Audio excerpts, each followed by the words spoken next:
All right. So, interesting enough, I just got out of MEPS and I got a 50 on my ASVAB score. And basically, that's just the average score of the four basic scores that you're supposed to do well on. I guess if you want to get some of the jobs you wanted. And basically, I'm looking at the scores, and it doesn't look like I did too bad. I should be able to, have a few jobs to pick from, and yeah, we'll see what happens from there. All right, so now that I'm home, I can actually do a little bit of research for you guys and actually tell you what this 50 means. I apologize in advance if I do leave anything out or if I mess up anywhere.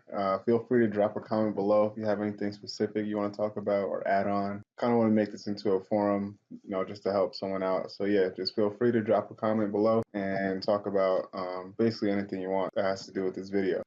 And for those of you that don't know, the AFQT score is the Armed Forces Qualification Test Score, which basically puts you in a percentile based on the group that you took your test with, and whatever class you're in, and so on and so forth. So basically, as you see, when I came out of MEPS, I scored a 50, and that basically just means I scored in the median, within the class of people that I took the test with. And I scored of 50, which means I scored just enough to be approved for pretty much any branch, because I think in each branch, I can't speak for all branches, the minimum percentile is a 50.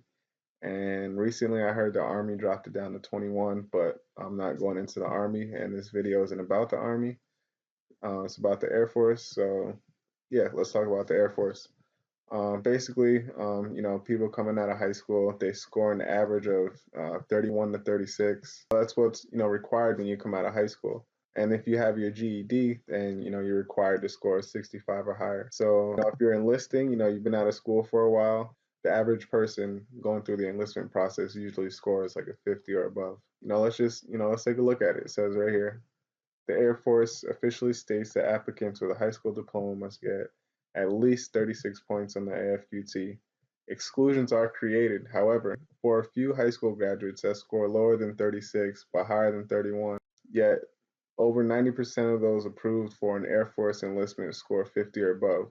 Your recruiter may not be able to process you and may ask you to return when you get a score of 50 or higher. And I also should note, if you do have any kind of college credits to put towards enlisting in the Air Force, I wouldn't hesitate to bring that up to your recruiter, because that's more possible chance of you enlisting at a higher rank as opposed to enlisting as an E1. You'd probably enlist as an E2 or E3 based on the amount of credits you have. So basically, I kind of just made it. Barely. And guys, that was like, I'm not like a genius at doing like these arithmetic and reasoning and word problems and stuff like that.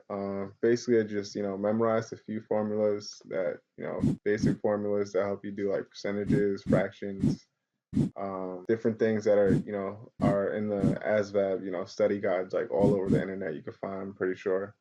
And I'll leave a few links below this video to show you things that helped me out when I was basically doing like last minute studying for this test. It was just to brush up on a few things that I already knew, but I didn't want to like do like extremely bad, because I wanted to at least get a job that I was looking at get in the Air Force with. And basically, I'm not sure I will get the job, but it's one of the jobs I wanted to do. So basically, like everyone else, probably, I wanted to fly airplanes and I wanted to be an Air Force pilot. The reason I can't fly planes is because I don't have a bachelor's degree, and you need a bachelor's degree minimum to even think about getting in an airplane or taking the next step forward to become a pilot in the Air Force. So if that's something you want to do, get your bachelor's degree first, and then look deeper into that on how you could become a pilot in the Air Force. And that's one thing I'm going to be working on while I'm in the military, is getting my bachelor's degree and getting my education while I'm in there. Reason being is because obviously they're just going to pay my way through school,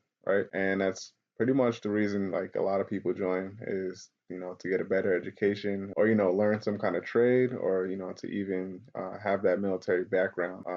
When they get back into the civilian world, it'll be a lot easier to probably get a job, as opposed to someone trying to get a job and not having that experience. Because when you're coming out of the military, they're already expecting you to have that disciplinary background, and you should know what you're already doing, right? This is one of the jobs, and I'll bring you right over to the site with me so you can watch the video with me if you care to know what kind of job I'm trying to get into, and maybe it might be a job that you're trying to get into. And if you're not trying to get into the job, then I suggest you go over to the airforce.com and basically look at their careers that they have to offer. They have a lot of good jobs to offer. You just got to get the right score. I originally took the ASVAB about 5 years ago, and I was going to join the Navy, but this year I'm going full fledged with the Air Force because I think it's a better decision for me personally.